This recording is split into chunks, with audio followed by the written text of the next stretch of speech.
Everyone, तो आज हम अपनी पॉलिटी की सीरीज को आगे बढ़ाते हुए नेक्स्ट चैप्टर करने वाले हैं जो कि है प्राइम मिनिस्टर। इससे पहले हम लोग 18 chapters till vice president already cover कर चुके हैं। इन केस अगर आप लोगों ने वो वीडियोस नहीं देखी है तो उनका लिंक आपको डिस्क्रिप्शन में मिल जाएगा, साथ ही मैं आई बटन पे भी मेंशन कर दूंगी, ठीक है।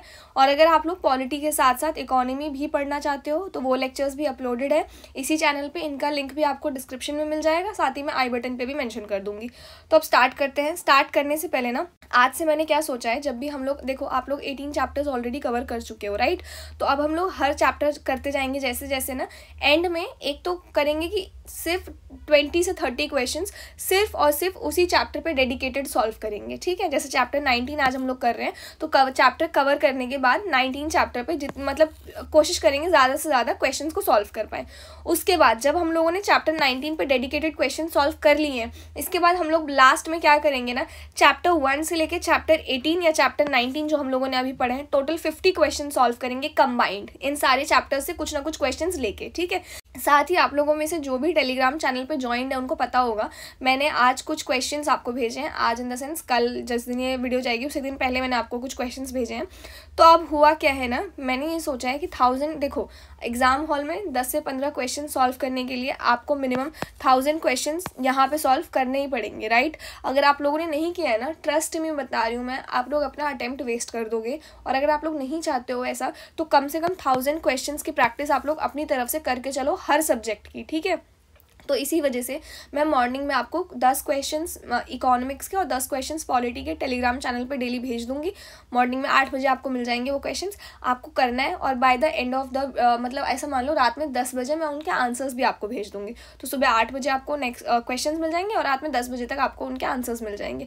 कोशिश करना आंसर्स मिलने से पहले आप लोग उनको आंसर कर दो, इंपॉर्टेंट क्वेश्चन होंगे। और दूसरी चीज़ ये होंगे कि डेली जैसे नहीं बना पाते हम कभी, टाइम मॉक पेपर नहीं हुआ या क्वेश्चन नहीं कर पाए सॉल्व, वट एवर रीजन्स, सुबह उठोगे मोबाइल तो देखते ही होगे आप लोग, तो 2 मिनट मोबाइल देखा, अपना टेलीग्राम चैनल खोला, क्वेश्चंस आए हुए उनको रीड करा और आंसर किया।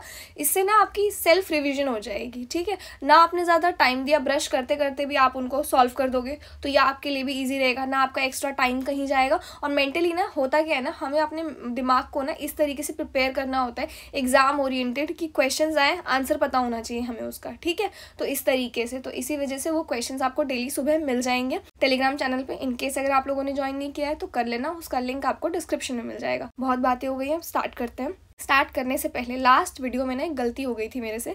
गलती ये हुई थी, जो हमारे वाइस प्रेसिडेंट है ना उनको रिमूव करने के लिए जो रिजोल्यूशन है वो राज्यसभा क्या कहते हैं पास करता है, लेकिन उस रिजोल्यूशन को ना राज्यसभा से इफेक्टिव मेजॉरिटी से पास होना पड़ता है। मैंने स्पेशल मेजॉरिटी बोल दिया था, ये मेरी गलती थी। तो आज ना मैंने ये सोचा है कि मैं आप लोगों को ना जितने भी टाइप्स की मेजॉरिटी है ना हमारे कॉन्स्टिट्यूशन में, उन सभी को एक बार एक्सप्लेन कर दूं, ताकि अब मैं फ्यूचर में जो भी लेक्चर्स आएंगे ना मैं वहाँ यूज़ करूँगी कि सपोज करो सुप्रीम कोर्ट और हाई कोर्ट के जजेस को इस मेजॉरिटी से हम लोगों ने हटा दिया, तो आपको उस मेजॉरिटी के बारे में पता होना चाहिए। तो अगर नहीं पता होगा तो ये वाला लेक्चर आपने खोला चैप्टर 19 और स्टार्टिंग में मैं टाइम स्टैम्प्स डाल दूंगी मेजॉरिटी करके, वहाँ पे गए देख लिया, दैट्स इट, ऑल सॉर्टेड, ठीक है। तो ये है वो टोटल हमारे पास जितनी मेजॉरिटीज़ हमको पढ़नी है वो। आपने क्या करना है ना, ऑनेस्टली ये काम करना प्लीज़, हाँ, शीट लेके सिंपल मेजॉरिटी डालना और नीचे ना ये डाल देना एक लाइन, ताकि आपको पता लग जाए सिंपल मेजॉरिटी एग्जैक्टली है क्या। और मैंने ना जानबूझ के यहाँ पे एक ही एग्जाम्पल लिया है, ठीक है। 7-8 चीज़ें थी हमारे कॉन्स्टिट्यूशन में जो सिंपल मेजॉरिटी से होती हैं, आपको वो लिखते जाना है कि number 1 removal of vice president, number 2 this, number 3 this, ताकि फ्यूचर में भी आप कभी जाओ अच्छा हाँ ये तो सिंपल मेजॉरिटी से हो जाता है, इस तरीके से आपको पता होना चाहिए, ठीक है। क्योंकि ये एग्जाम में पूछा जाता है, ट्रस्ट मी, ठीक है। इसी वजह से मैं बोल रही हूँ कर लेना, 1 लाइन का क्वेश्चन है, आ ही जाता है। इन सब क्वेश्चंस में अगर हम अपने मार्क्स छोड़ रहे हैं तो हम बेवकूफ़ हैं, क्योंकि हम स्टैटिक पार्ट भी नहीं करके गए हैं, ठीक है। तो ये चीज़ ध्यान रखना। तो पहले मैं आपको फटाफट ये बता देती हूँ। तो पहले है सिंपल मेजॉरिटी। सिंपल मेजॉरिटी का मतलब ये होता है 50% ऑफ प्रेजेंट एंड वोटिंग। इस लाइन का मतलब ये है कि जितने लोग आए हैं ना, जितने लोग प्रेजेंट हैं उस दिन, ठीक है, उनमें से 50% +1 की मेजॉरिटी मुझे चाहिए। ये चीज़ ध्यान रखना आप लोग। अब ये क्या बोला मैंने, देखो मान लो हमारे पास जो स्ट्रेंथ है क्या कहते हैं लोकसभा की, वो 543 स्ट्रेंथ है, ठीक है। 543 में से आज जो है 400 लोग आए हैं। कितने लोग प्रेजेंट हैं? 400। तो इन 400 में से ना मुझे कम से कम 201 मेजॉरिटी चाहिए। समझ में आया? अगर मुझे किसी डिसीजन पे फाइनल जजमेंट चाहिए, अग्री करना है, तो अगर 201 लोग अग्री कर जाएंगे तो वो काम हो जाएगा। क्यों? क्योंकि सिंपल मेजॉरिटी से वो चीज़ पास होगी। तो 50% ऑफ प्रेजेंट एंड वोटिंग, यानी कि 50% से ज़्यादा लोग आए हो, 50% प्लस 1, ठीक है, 50% प्लस 1, तो इसका 50% कितना आ जाएगा? 200, 200 प्लस 1 कितना आ गया? 201। तो ये हमारी सिंपल मेजॉरिटी है। सिंपल मेजॉरिटी से क्या काम करते हैं हम लोग? Removal of vice president in Lok Sabha. जो हमारे वाइस प्रेसिडेंट है उनका जो रिमूवल लोकसभा में जाता है वो सिंपल मेजॉरिटी से पास होता है, ठीक है। आई होप ये चीज़ आपको क्लियर हो। इसके बाद आता है इफेक्टिव मेजॉरिटी। इफेक्टिव मेजॉरिटी का मतलब क्या होता है? मोर, यहाँ पे देन आएगा, ठीक है, more than 50% of the effective strength of the house. Effective strength का मतलब क्या है? जितनी टोटल स्ट्रेंथ है ना हमारे हाउस, जैसे हमारे लोकसभा की सीट कितनी है? 543, ठीक है, माइनस। अब ना कुछ कुछ जगह ऐसा भी होता है कि कोई सीट ना वेकेंट रह गई हो सकता है किसी मेंबर ऑफ पार्लियामेंट की डेथ हो गई हो, या फिर किसी स्पेसिफिक कॉन्स्टिट्यूएंसी में इमरजेंसी कंडीशंस के कारण इलेक्शंस ना हो पाए हों, या कोई भी रीज़न हो सकता है। तो माइनस, जैसे मान लो 3 सीट्स वेकेंट रह गई हैं, ठीक है, तो अब कितना आ गया? 540 आ गया। तो ये अब हमारे पास इफेक्टिव स्ट्रेंथ आ गया है, ठीक है। तो इसका 50% करो, इसका अगर मैं 50% करूँ तो 270 आ गया। तो 270 प्लस 1, ये जो आएगा ना, ये इफेक्टिव मेजॉरिटी आएगा, ठीक है। तो अगर मुझे कोई चीज़ इफेक्टिव मेजॉरिटी से पास करानी है तो 50% plus 1 of effective strength. Effective strength क्या है? Total strength of the house minus जो वेकेंट सीट है वो, ठीक है। इसके बाद हमारे पास आता है स्पेशल मेजॉरिटी। स्पेशल मेजॉरिटी 3 तरीके की होती है। ये बात ध्यान रखना आप लोग कि हमारे कॉन्स्टिट्यूशन में ऐसा कुछ स्पेशल मेजॉरिटी को 3 तरीके से डिफाइन नहीं कर रखा है। ये हम लोगों ने अपनी कन्वेंशन के लिए 3 तरीके से कर लिया ताकि हमें इजीली याद रहे। तो पहला है स्पेशल मेजॉरिटी 1, यानी कि 50% of total strength of the house plus 2/3 of the present and voting, यानी कि उस हाउस की जो स्ट्रेंथ है, टोटल स्ट्रेंथ, जैसे लोकसभा की कितनी है? 543 टोटल स्ट्रेंथ है लोकसभा की, ये चीज़ ध्यान रखना। तो इसका 50% प्लस जितने लोग उस दिन आए हैं ना, 2/3 मेंबर उसमें से वोट करें, ठीक है। 2/3 मेंबर प्रेजेंट रहें और वोट करें, तो वो चीज़ हो जाएगी स्पेशल मेजॉरिटी 1 में। स्पेशल मेजॉरिटी 2 क्या है? 2/3 of the total strength of the house, यानी कि चाहे लोग आए हो ना आए हो, डज नॉट मैटर, बट जो टोटल स्ट्रेंथ है ना हाउस की, जैसे लोकसभा के केस में 543 है, तो उसका 2/3 अगर वो लोग एग्री कर जाएंगे तो स्पेशल मेजॉरिटी से वो काम हो जाएगा। ये हम लोग प्रेसिडेंट को इम्पीच करने के लिए यूज़ करते हैं, और ये टाइप 1 वाली सुप्रीम कोर्ट या हाई कोर्ट के जजेस को रिमूव करने के लिए होता है, ठीक है। अब टाइप 3 क्या है? 2/3 मेंबर्स प्रेजेंट एंड वोटिंग। देखो यहाँ पे टोटल मेंबर्स, टोटल स्ट्रेंथ जो है हाउस का वो है, यहाँ पे जितने लोग आए हैं और जितनों ने वोट किया है, प्रेजेंट एंड वोटिंग है, तो वो हो जाएगा, ठीक है। तो आई होप ये चीज़ क्लियर हो आपको। इसका मतलब है जितने लोग आए हैं ना उनमें से 2/3 मेंबर्स वोट करें एक तरीके से, ठीक है। इसके बाद एब्सोल्यूट मेजॉरिटी क्या है? More than 50% of the total membership of a house regardless of those present and voting. इसका मतलब वही है जो ये था ना, इस केस में 2/3 है टोटल स्ट्रेंथ ऑफ हाउस का, इस केस में क्या है? 50% है total strength of the house का, चाहे लोग आए हों चाहे ना आए हों, उनसे इनको कोई मतलब नहीं है। यानी कि 543 है, इसका 50% प्लस 1 अगर हो जाएगा तो वो चीज़ एब्सोल्यूट मेजॉरिटी से हो जाएगी, ठीक है। अब आप लोगों का काम है ये शीट बना के ये लिखना। अगर आप लोग चाहते हो कि मैं ये काम कर दूँ तो मुझे बता देना, मैं नेक्स्ट वीडियो में इसी वीडियो पे कमेंट कर देना। नेक्स्ट वीडियो में मैं आपको प्रोवाइड कर दूंगी कि सिंपल मेजॉरिटी से एग्जैक्टली कितने काम हो सकते हैं, इफेक्टिव से कितने हो सकते हैं, स्पेशल मेजॉरिटी से कितने हो सकते हैं, एब्सोल्यूट मेजॉरिटी से कितने हो सकते हैं, ठीक है। और अभी भी कोई डाउट हो तो मुझे कमेंट सेक्शन में बता देना, ठीक है। अब स्टार्ट करते हैं फाइनली हमारा जो चैप्टर है प्राइम मिनिस्टर। ये one of the most important chapters है। इस चैप्टर की ना मतलब लक्ष्मीकांत से जब आप रीड करोगे ना, एक एक लाइन इतना इंपॉर्टेंट है, कोई भी लाइन ना आप लोग स्किप मत करना, ठीक है। ये जो आज के इनफैक्ट जो नोट्स है ना, ये सारी लक्ष्मीकांत ही है। एक एक लाइन मैंने कोई भी लाइन कोशिश की है कि जितनी ज़्यादा मैं इंक्लूड कर सकूँ, क्योंकि एक भी लाइन ऐसा नहीं है जो मुझे कम इंपॉर्टेंट लगा हो, ठीक है। तो हर लाइन इंपॉर्टेंट है। 4-5 बार इस चैप्टर को रीड करना आप लोग अच्छे से, तब जाके इनके क्वेश्चंस आप कर पाओगे, ठीक है। तो स्टार्ट करते हैं। स्टार्ट करने से पहले एक चीज़ और देखो, अभी तक आप लोगों को कोई भी डाउट रहा हो तो प्लीज़ मेरे को बताना कमेंट सेक्शन में, ठीक है। अब फाइनली स्टार्ट करते हैं। तो देखो, हमारे यहाँ सबसे बिगेस्ट अथॉरिटी अगर मैं आपको बोलूँ कि हमारे यहाँ इंडिया में, आप मुझे बताओ कि सबसे बिगेस्ट अथॉरिटी कौन सी है, किस पोजीशन के पास सबसे ज़्यादा पावर्स हैं, बताओ मुझे। तो आप लोग बोलोगे दी सबसे ज़्यादा पावर्स तो प्राइम मिनिस्टर के पास है, राइट। प्राइम मिनिस्टर के ऊपर तो आप लोग, अगर जिनको नहीं है पता वो सोचेंगे प्राइम मिनिस्टर के ऊपर प्रेसिडेंट है, राइट। बट अभी आपकी है ना, आज के इस लेक्चर के बाद आप लोगों का ये पूरा डाउट क्लियर हो जाएगा। हमारे इंडिया में ना जो सबसे पावरफुल पोजीशन है ना वो प्राइम मिनिस्टर की है, ठीक है, प्रेसिडेंट की नहीं है, ये चीज़ ध्यान रखना। और इसी वजह से हम लोग प्रेसिडेंट को ना नॉमिनल एग्जीक्यूटिव अथॉरिटी बोलते हैं। नॉमिनल एग्जीक्यूटिव अथॉरिटी कौन है? प्रेसिडेंट। नॉमिनल एग्जीक्यूटिव अथॉरिटी का मतलब ये होता है कि वो इंसान, वो व्यक्ति जिनके पास ना कोई एक्चुअल में कोई फंक्शन, कोई वो नहीं है, कोई पावर नहीं है, लेकिन जितने भी काम होते हैं ना वो उन्हीं के नाम पे होते हैं। मतलब सिर्फ नाम के लिए वो एक एग्जीक्यूटिव हेड है, पर एक्चुअली में सारे काम कोई और करता है, ठीक है। जैसे मान लो जैसे आपका घर है, ठीक है, घर में मम्मी है, पापा है। अब किसी किसी के घर में ऐसा होता होगा कि मम्मी की चलती होगी, बट आप लोग नाम पापा का लेते होगे कि अरे यार पापा ने ये काम का ये करना पड़ेगा, बट एक्चुअली में मम्मी ने कहा होता है वो काम पापा को आपको बोलने के लिए, राइट। तो वही जो इनडायरेक्ट जा रहा है ना कि मम्मी ने पापा को बोला, पापा ने आपको बोला, राइट। ये जो पूरी चीज़ है ना यही होता है हमारे यहाँ वो जो पापा वाला है ना वो प्रेसिडेंट है, समझ में आ गया, और जो मम्मी वाला है वो प्राइम मिनिस्टर है। तो एक्चुअल में पावर किसके पास है? प्राइम मिनिस्टर के पास है, लेकिन जिनके नाम पे वो पावर्स और फंक्शंस एग्जीक्यूट होते हैं वो कौन है? प्रेसिडेंट है। यानी कि अगर मैं कल की डेट में किसी और कंट्री के साथ कोई ट्रीटी साइन कर रही हूँ तो इंडिया को रिप्रेजेंट कौन कर रहे हैं? हमारे प्रेसिडेंट कर रहे हैं। लेकिन वो ट्रीटी साइन होनी चाहिए कि नहीं होनी चाहिए, ये सारे इंपॉर्टेंट डिसीजंस कौन ले रहे हैं? हमारे प्राइम मिनिस्टर ले रहे हैं, ठीक है। तो इसी वजह से इनको हम लोग क्या कहते हैं? रियल एग्जीक्यूटिव अथॉरिटी बोलते हैं, और इनको नॉमिनल एग्जीक्यूटिव अथॉरिटी बोलते हैं। सिर्फ नाम के लिए है ये, बट एक्चुअली में रियल में यही है जो सब कुछ एग्जीक्यूट करते हैं। अब ऐसा ना इसलिए होता है क्योंकि जो हमारे प्रेसिडेंट होते हैं ना, रुको मैं थोड़ा इधर समझाती हूँ।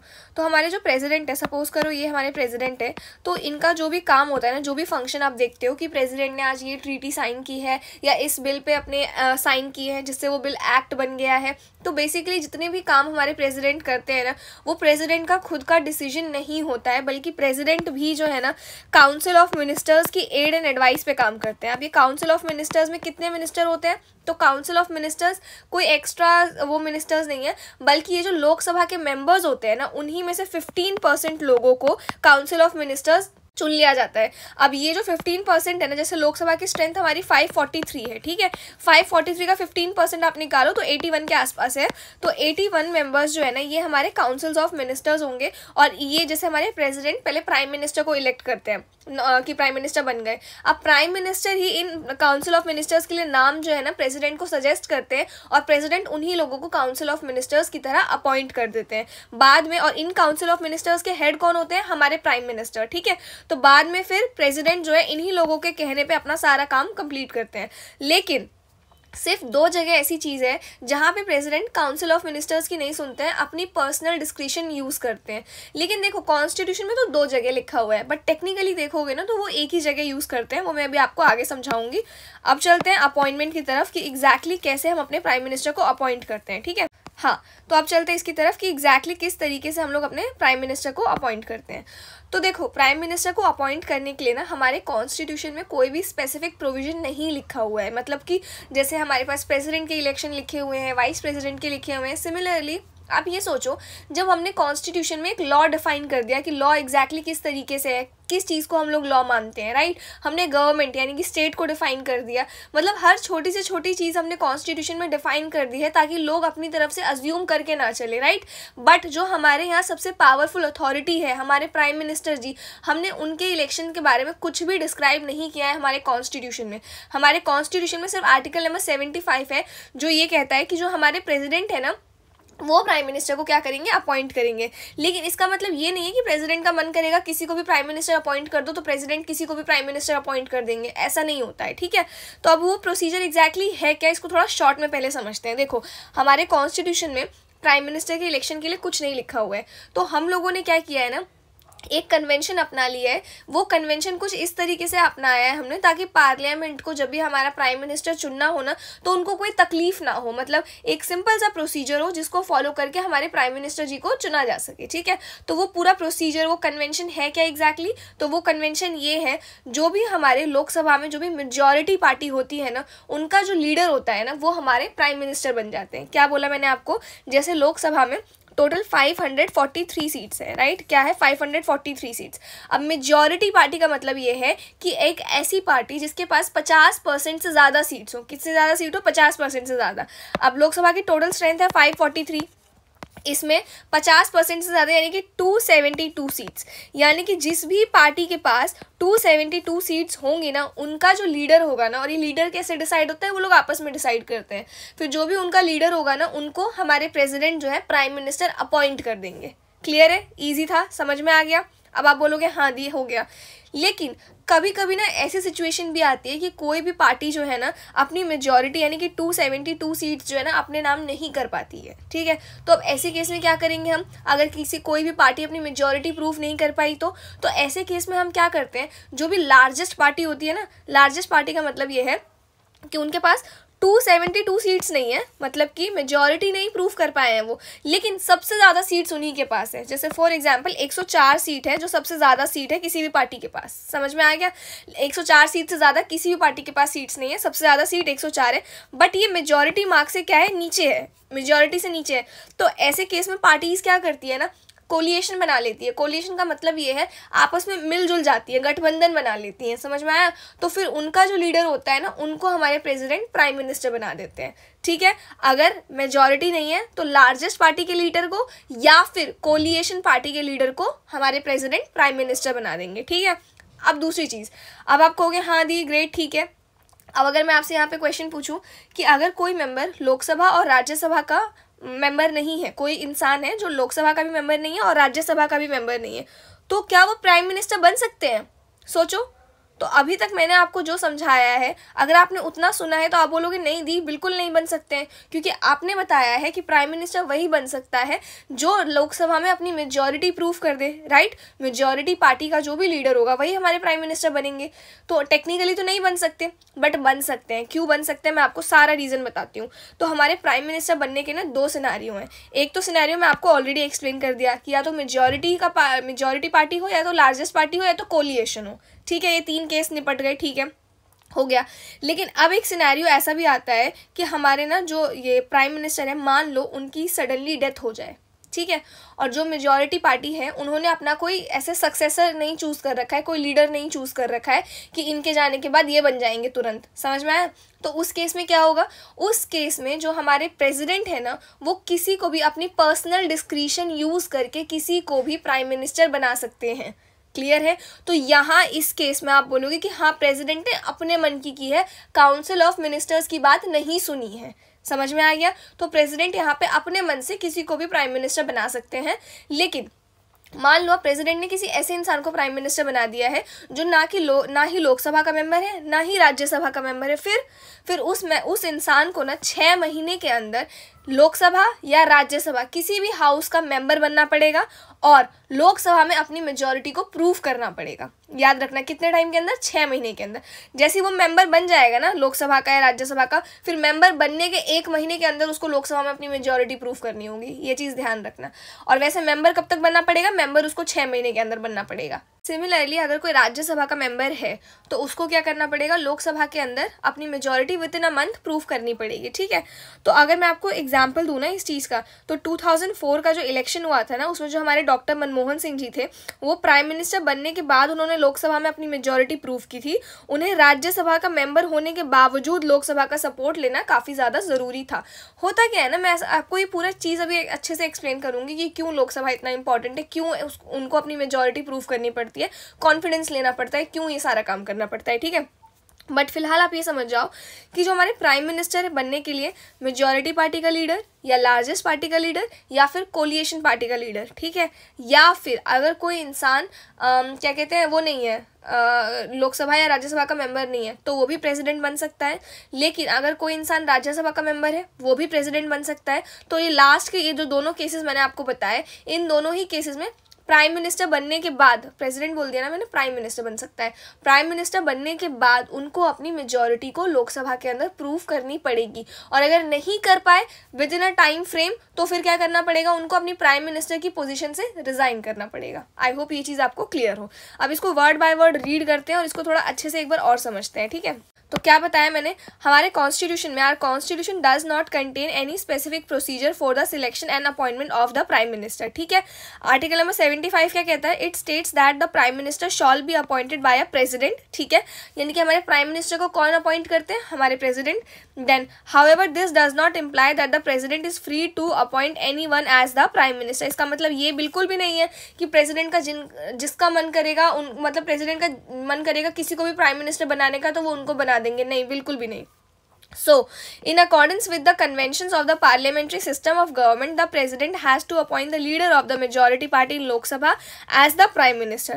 Clear है, majority party के leader को लोक सभा के prime minister बना दिया जाएगा। Then, but when no party has a clear majority in the Lok Sabha, then the president may exercise his personal discretion in the selection and appointment of the prime minister. यानी कि अगर कोई भी majority party का leader नहीं है तो फिर क्या किया जाएगा, प्रेसिडेंट अपनी डिस्क्रिशन यूज़ कर सकते हैं। देखो मैंने आपको बताया था कि प्रेसिडेंट 2 जगह पे अपनी डिस्क्रिशन यूज़ कर सकते हैं, ठीक है। तो पहली जो जगह है वो यही है कि अगर कोई भी पार्टी मेजॉरिटी में नहीं है तो प्रेसिडेंट अपनी पर्सनल डिस्क्रिशन यूज़ करके किसी को भी प्राइम मिनिस्टर बना सकते हैं। बट यहाँ पे डिफाइंड है कि किसी को का मतलब है लार्जेस्ट या कोलिएशन पार्टी का लीडर, ठीक है। दूसरा पर्सनल डिस्क्रिशन ये है कि अगर मेजॉरिटी पार्टी के जो लीडर, जो हमारे प्राइम मिनिस्टर थे, उनकी सडनली डेथ हो जाती है और जो मेजॉरिटी पार्टी है उनका कोई सक्सेसर नहीं है अभी, तो फिर उस केस में क्या किया जाएगा, उस केस में प्रेसिडेंट किसी को भी प्राइम मिनिस्टर बना सकते हैं। और एक्चुअली मैं बताऊँ ना तो यही पर्सनल डिस्क्रिशन है प्रेसिडेंट की, समझ में आ रहा है। ये तो एक कन्वेंशन ही होगी ना कि प्रेसिडेंट अपने मन से तो बना रहे हैं बट उन्हीं को बनाएंगे जो लार्जेस्ट पार्टी या कोलिएशन पार्टी के जो लीडर होंगे, राइट। मेजॉरिटी पार्टी का कोई लीडर, मेजॉरिटी पार्टी नहीं है कोई तो। बट ये जो केस है ना, ये एक्चुअली अगर किसी की डेथ हो जाती है किसी प्राइम मिनिस्टर की, तो उस केस में प्रेसिडेंट, अगर मेजॉरिटी पार्टी का कोई सक्सेसर, ऐसा कोई लीडर नहीं है प्रिपेयर्ड, उस केस में प्रेसिडेंट क्या कर सकते हैं, किसी को भी प्राइम मिनिस्टर बना सकते हैं। अब किसी ऐसे इंसान को बना दिया जो किसी भी हाउस का मेंबर नहीं है, तो फिर उसको 6 मंथ्स के अंदर किसी हाउस का मेंबर बनना पड़ेगा और 1 महीने के अंदर उसके बाद लोकसभा में अपनी मेजॉरिटी प्रूव करनी पड़ेगी। बट किसी ऐसे मेंबर को बना दिया जो लोकसभा का मेंबर ऑलरेडी था, फिर भी उसको 1 महीने के अंदर अपनी क्या करनी पड़ेगी, मेजॉरिटी प्रूफ करनी पड़ेगी लोकसभा के अंदर। क्लियर है। और अगर ऐसा वो नहीं कर पाते हैं तो फिर क्या करना पड़ेगा उनको अपनी प्राइम मिनिस्टर की पोजीशन से रिजाइन करना पड़ेगा। आई होप ये चीज़ आपको अच्छे से समझ में आई हो, ठीक है। इसके बाद तो क्या होता है, in such situation the president usually appoints the leader of the largest party और coalition in the Lok Sabha as the prime minister and asks him to seek a vote of confidence in the house within a month. यानी कि 1 महीने के अंदर अपना confidence gain करो, किसमें, लोकसभा के अंदर। वोट ऑफ कॉन्फिडेंस का मतलब ये है कि अपनी मेजॉरिटी प्रूफ करो, ठीक है। उसके बाद है there is also one more situation when the president may have to exercise his individual judgement in the selection and appointment of the prime minister. अब यहाँ पे आप देखो इंडिविजुअल जजमेंट लिखा है, यानी कि काउंसिल ऑफ मिनिस्टर्स का इसमें कोई दखल अंदाजी नहीं है, कुछ नहीं है उन लोगों का, ठीक है। That is when the prime minister in the office dies suddenly and there is no obvious successor, ठीक है। This is what happened when Indira Gandhi was assassinated in 1984. The then President Zail Singh appointed Rajiv Gandhi as the Prime Minister by ignoring the precedent of appointing a caretaker Prime Minister. ये आपको समझ में आया कि नहीं समझ में आया? इस लाइन का मतलब क्या है? यही हुआ था कब, जब इंदिरा गांधी जी को असैसिनेट कर दिया गया था, तो यहाँ पे प्रेसिडेंट ने अपनी डिस्क्रिशन यूज करके राजीव गांधी को बना दिया था, क्योंकि उस टाइम पे क्या कहते हैं, मेजॉरिटी पार्टी, जैसे इंदिरा गांधी की पार्टी मेजॉरिटी में थी लोकसभा में, राइट। अब इंदिरा गांधी जी को कुछ हो गया तो उस केस में प्रेसिडेंट अपनी पर्सनल डिस्क्रिशन यूज करके किसी को भी बना सकते हैं प्राइम मिनिस्टर, समझ में आया। और उन्होंने वहां पे ये फॉर्मूला इग्नोर कर दिया कि हम केयर टेकर प्राइम मिनिस्टर भी कुछ टाइम के लिए अपॉइंट कर सकते थे, समझ में आ रहा है। पर उन्होंने ऐसा कुछ भी नहीं किया, उन्होंने सिर्फ और सिर्फ कन्वेंशन यूज की अपनी और राजीव गांधी जी को प्राइम मिनिस्टर बना दिया। आई होप ये चीज़ क्लियर हो। इसके बाद the president may first appoint him as the prime minister and then ask him to prove his majority in Lok Sabha within a reasonable period. इसका मतलब क्या हुआ कि राजीव गांधी को जैसे बना दिया उन्होंने प्राइम मिनिस्टर, तो उनको अब टाइम फ्रेम मिल गया, 1 महीने के अंदर उनको अपनी मेजॉरिटी को प्रूव करना है। I hope ये चीज़ क्लियर हो। In 1997, the Supreme Court held that a person who is not a member of either House of Parliament can be appointed as a Prime Minister for 6 months, within which he should be become a member of either House of Parliament. Otherwise, he ceases to be a Prime Minister. Clear है? इसको मैं ना 4-5 point में आपके पास summarise कर देती हूँ। पहला पॉइंट क्या है हमारे पास, प्राइम मिनिस्टर कौन बनता है, लोकसभा में जो भी मेजॉरिटी पार्टी का जो भी लीडर होता है वो हमारा प्राइम मिनिस्टर बनता है। क्लियर है। बट अगर कोई भी पार्टी मेजॉरिटी में नहीं है तो तो जो लार्जेस्ट पार्टी का लीडर होगा वो, या फिर कोलिएशन पार्टी का जो लीडर होगा, कोलिएशन पार्टी का मतलब क्या होता है, मिली जुली सरकार, गठबंधन जिसको कहते हैं हम लोग, उनका जो लीडर होगा उनको बना दिया जाएगा प्राइम मिनिस्टर।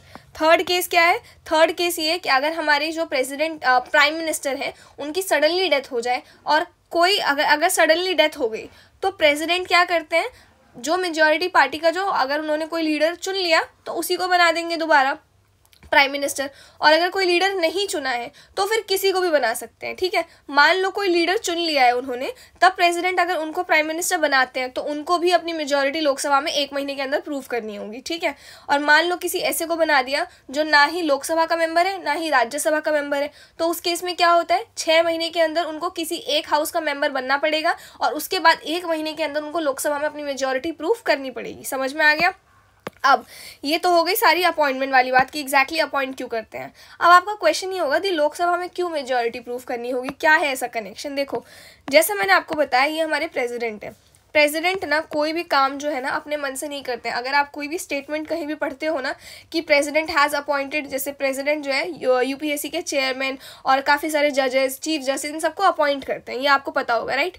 लेकिन वो जो अपॉइंटमेंट आप देखते हो ना कि प्रेसिडेंट ने इनको अपॉइंट किया, प्रेसिडेंट ने ये किया, प्रेसिडेंट ने वो किया, वो एक्चुअली सिर्फ और सिर्फ इन्हीं के इशारों पे चलते हैं। जो ये काउंसिल ऑफ मिनिस्टर्स कहते हैं ना, वही प्रेसिडेंट को करना होगा। तो काउंसिल ऑफ मिनिस्टर्स ने सपोज करो ए का नाम मान लो प्रेसिडेंट को लग रहा है कि बी को बनाना चाहिए यूपीएससी का चेयरमैन, बट इन लोगों ने ए का नाम सजेस्ट किया है यूपीएससी का चेयरमैन बनाने के लिए, तो प्रेसिडेंट को ए को ही यूपीएससी का चेयरमैन बनाना पड़ेगा। समझ में आ गया। तो ये जो सारा फंक्शन है ना, एग्जैक्टली जो रियल अथॉरिटी है, जो रियली एग्जीक्यूट करती है, फंक्शन करती है, वो काउंसिल ऑफ मिनिस्टर्स, इनके हेड कौन है, हमारे प्राइम मिनिस्टर। समझ में आ गया। तो जो प्राइम मिनिस्टर है ना, वो एक्चुअली में कड़ी है हमारे प्रेसिडेंट और हमारे काउंसिल ऑफ मिनिस्टर्स की। तो इनकी बातें यहाँ तक ट्रांसलेट करना और इनकी बातें यहाँ तक कन्वे करना, ये किसका काम है, हमारे प्राइम मिनिस्टर का काम है। आई होप ये चीज़ आपको, ये जो रिलेशन है ना, ये आपको समझ में आ गया हो अच्छे से। तो ये जो काउंसिल ऑफ मिनिस्टर्स है ना, ये और कोई अलग से मिनिस्टर्स नहीं होते हैं, जैसा मैंने आपको भी बताया था, ये लोकसभा के ही मेंबर्स होते हैं। इन्हीं को एक एक्स्ट्रा ड्यूटी मिल जाती है कि ये लोग काउंसिल ऑफ मिनिस्टर्स में भी शामिल हो जाते हैं। तो कितने लोग होते हैं, 15% of the total strength of Lok Sabha. ठीक है, लोकसभा की जो एक्चुअल स्ट्रेंथ है 543, उनका 15%, जो कि हमारा 81 के आसपास आता है। तो ये जो मेंबर्स है ना, ये हमारे काउंसिल ऑफ मिनिस्टर्स हैं, ये आपको पता होना चाहिए। और प्रेसिडेंट पहले प्राइम मिनिस्टर को अपॉइंट करते हैं। अब प्राइम मिनिस्टर अपॉइंट हो गए, जैसे अभी हमारे श्री नरेंद्र मोदी जी हमारे प्राइम मिनिस्टर हैं। ठीक है, क्लियर है ये चीज़। अब जो काउंसिल ऑफ मिनिस्टर्स होंगे ना, जैसे हमारे प्रेसिडेंट ने नरेंद्र मोदी जी को अपॉइंट किया प्राइम मिनिस्टर, अब नरेंद्र मोदी जी क्या करेंगे, इन मिनिस्टर्स, काउंसिल ऑफ मिनिस्टर्स के नाम देंगे प्रेसिडेंट को, और प्रेसिडेंट उन्हीं लोगों को काउंसिल ऑफ मिनिस्टर्स की तरह अपॉइंट कर देंगे। क्लियर है। अब आपको पता है कि जो हमारी लोकसभा है उसका टर्म पीरियड 5 साल का होता है। ठीक है, तो 5 साल बाद ये जो है हमारे काउंसिल ऑफ मिनिस्टर्स, इनको रिजाइन करना पड़ेगा अपनी पोजीशन से, क्योंकि उनका टर्म पीरियड सिर्फ 5 साल का ही है। क्लियर है ये चीज़। अब जितनी बार नई नई सरकार बनेगी ना, उतनी बार, मतलब जितनी बार ये नए नए एमपीज आएंगे ना, मेंबर ऑफ पार्लियामेंट, जितनी बार लोकसभा में इलेक्शन होगा, उतनी बार नई बार क्या होगा, हमारे काउंसिल ऑफ मिनिस्टर्स इलेक्ट होंगे, उतनी बार हमारे प्राइम मिनिस्टर इलेक्ट होंगे। तो हमारे कॉन्स्टिट्यूशन में ना प्राइम मिनिस्टर का कुछ फिक्स्ड टर्म पीरियड भी नहीं है लिखा हुआ है। इसको आगे समझते हैं। अब ओथ, टर्म एंड सैलरी। अब पहले हम टर्म पीरियड को समझते हैं, जो मैं आपको भी बता रही थी। तो टर्म पीरियड की अगर मैं बात करूं तो सिमिलरली लाइक दैट हमारे कॉन्स्टिट्यूशन में भी प्राइम मिनिस्टर का ऑफिस का कोई टर्म पीरियड नहीं है लिखा हुआ। हमारे कॉन्स्टिट्यूशन में बस एक लाइन लिखी हुई है कि prime minister holds the office during the pleasure of president. इस पूरी लाइन का मतलब ये है, ये आप लोग लक्ष्मीकांत में रीड भी करोगे, इस लाइन का मतलब ये है कि जो हमारे प्राइम मिनिस्टर है ना, वो तब तक अपने ऑफिस, मतलब तब तक वो प्राइम मिनिस्टर है जब तक प्रेसिडेंट की इच्छा है। यानी कि प्रेसिडेंट उनको कभी भी प्राइम मिनिस्टर की पोजीशन से हटा सकते हैं। सिर्फ प्राइम मिनिस्टर ही, ये आप लोग सुप्रीम कोर्ट के जजेस के लिए भी पढ़ोगे, या आप लोग काफ़ी चीज़ों के लिए पढ़ोगे कि ही और she holds the office during the pleasure of president. इसका मतलब ये है कि प्रेसिडेंट उनको उनकी पोजीशन से कभी भी हटा सकते हैं। क्लियर है। बट ऑब्वियसली ये चीज़ इतनी ईजी नहीं है। प्रेसिडेंट, अब ये पूरा सिनेरियो होता क्या है ना, प्राइम मिनिस्टर कौन है? हमारे लोकसभा के मेजॉरिटी पार्टी के लीडर, यानी कि प्राइम मिनिस्टर लोकसभा के मेंबर है पहले, राइट, एंड देन हमारे प्राइम मिनिस्टर बने हैं। काउंसिल ऑफ मिनिस्टर्स कौन है? पहले हमारे लोकसभा के मेंबर हैं, देन काउंसिल ऑफ मिनिस्टर्स बने हैं। तो हमारे लोकसभा के मेंबर्स का टर्म पीरियड एग्जैक्टली कितना होता है? 5 साल का होता है। तो हर 5 साल में इलेक्शन होते हैं लोकसभा के लिए। अब मान लो हर 5 साल में इलेक्शन हो रहे हैं, तो हर 5 साल में हमारे नए प्राइम मिनिस्टर आएंगे। तो बस इसी कन्वेंशन का यूज़ करते हुए हमने ये फिक्स कर दिया है कि जो हमारे प्राइम मिनिस्टर है ना, उनका ड्यूरेशन कितना है? 5 साल। बट ये 5 साल हमारे कॉन्स्टिट्यूशन में नहीं है लिखा हुआ, ये हमने अपनी कन्वेंशन के लिए, क्योंकि क्या है अब नए, अगर मान लो नरेंद्र मोदी जी हट जाते हैं, ठीक है, और किसी और पॉलिटिकल पार्टी के जो लीडर हैं वो हमारे प्राइम मिनिस्टर बन जाते हैं, तो उस केस में फिर वो प्रेसिडेंट को नए नाम सजेस्ट करेंगे जिनको काउंसिल ऑफ मिनिस्टर्स बनाना चाहिए। ऑब्वियसली वो अपनी पार्टी के लोगों को ही चाहेंगे काउंसिल ऑफ मिनिस्टर्स बनाना। तो अब क्या होगा? काउंसिल ऑफ मिनिस्टर उनकी पार्टी के लोग बनेंगे। समझ में आ गया? तो इसी को हम लोग क्या कहते हैं? वोट ऑफ कॉन्फिडेंस, लोकसभा में कॉन्फिडेंस गेन करना, ठीक है। और ये जो मैंने आपको बता रही हूँ अभी कि काउंसिल ऑफ मिनिस्टर्स और प्राइम मिनिस्टर, ये लोग ना कलेक्टिवली रिस्पॉन्सिबल हैं। कलेक्टिवली रिस्पॉन्सिबल का मतलब क्या है कि अगर प्राइम मिनिस्टर हैं, वो अगर किसी भी कारण से उनको प्रेसिडेंट उनकी पोजीशन से हटा देते हैं, मतलब अब वो प्राइम मिनिस्टर नहीं है, तो उस केस में ना प्राइम मिनिस्टर तो रिज़ाइन करेंगे ही प्रेसिडेंट को, साथ ही पूरा काउंसिल ऑफ मिनिस्टर्स का जो है ना, ये 81 मिनिस्टर्स, ये लोग भी प्रेसिडेंट को अपना रेजिग्नेशन सबमिट करेंगे। समझ में आया? क्योंकि ये लोग कलेक्टिवली रिस्पॉन्सिबल है किसी भी चीज़ के लिए।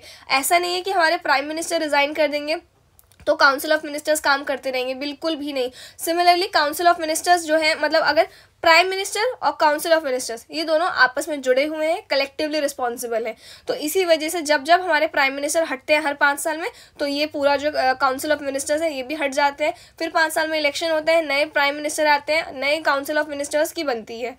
क्लियर है? ये पूरा सिनारियो है। अब बात करते हैं पहले ओथ की। तो the president administer the oath of office and secrecy. अब यहाँ पे 2 टर्म आप पढ़ोगे, ऑफिस एंड सीक्रेसी, ठीक है।